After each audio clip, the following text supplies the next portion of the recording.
Hello all, this is Bobby T. I'm one of two Kansas City sports insiders, as well as your Mizzou and Missouri State insider for IE Sports Radio, your direct feed for all that is sports.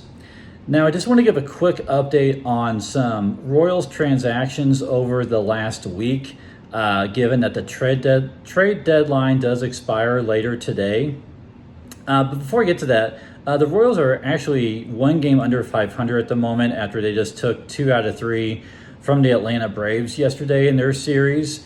So they kind of now sit in this really kind of unusual territory for them where it looks like they're treating the trade deadline as both buyers and sellers.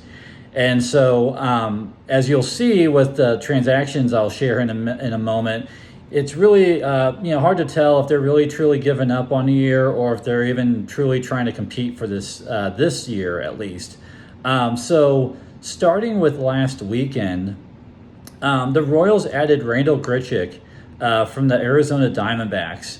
And one of the reasons why they made this move is that their young prospect who's been called up from Omaha within the last month or so, Jack Caglione, was actually placed on the IL with a hamstring strain.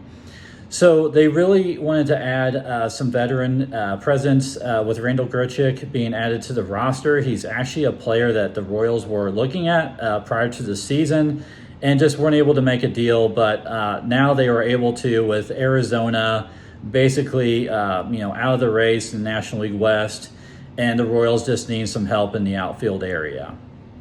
Also, some pretty big news that happened last weekend on Sunday was the Royals actually got a long-term deal done with, or relatively speaking, long-term deal done with starting pitcher Seth Lugo.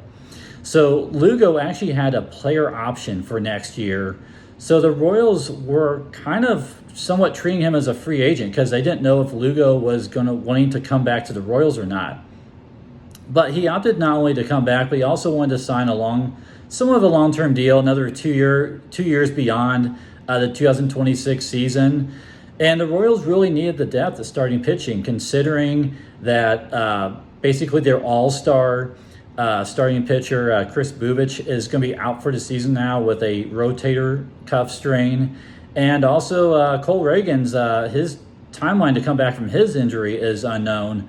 So, and really going to next season, the Royals didn't want to have this uncertainty of knowing who's going to be their starting rotation for next season.